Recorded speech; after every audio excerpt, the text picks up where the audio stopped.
One day, Edward was in the shed where he lived with the other engines. They were all bigger than Edward and boasted about it.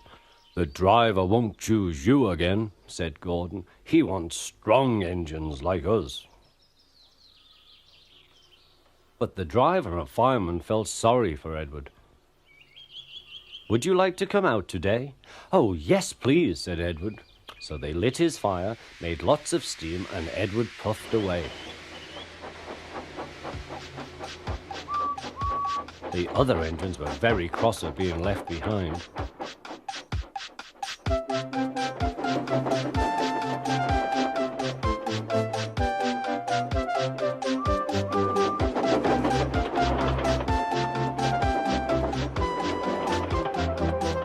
Edward worked hard all day.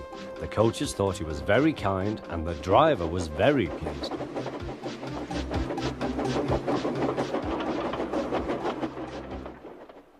"I'm going out again tomorrow," Edward told the other engines that night.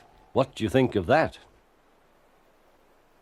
But he didn't hear what they thought, for he was so tired and happy that he fell asleep at once.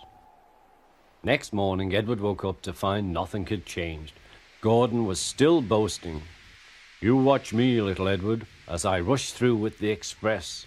That will be a splendid sight for you. Goodbye, little Edward. Look out for me this afternoon."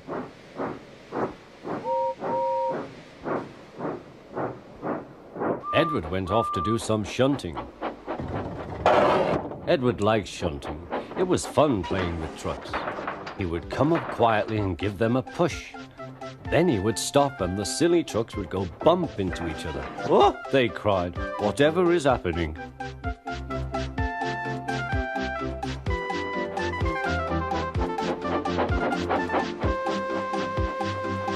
Edward played till there were no more trucks. Then he stopped to rest. Presently he heard a whistle. Gordon was very cross. Instead of nice shining coaches, he was pulling a lot of very dirty trucks. "A goods train, a goods train, a goods train," he grumbled.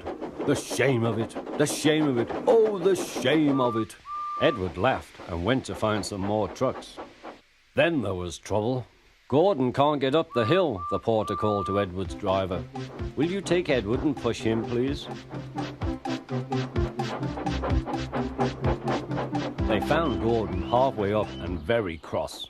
His driver and fireman were talking to him severely. "You're not trying."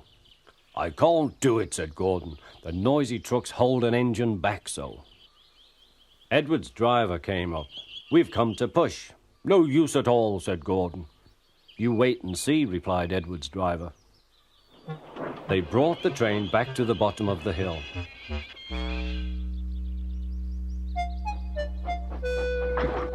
"I'm ready," said Edward. "No good," grumbled Gordon. They pulled and pushed as hard as they could.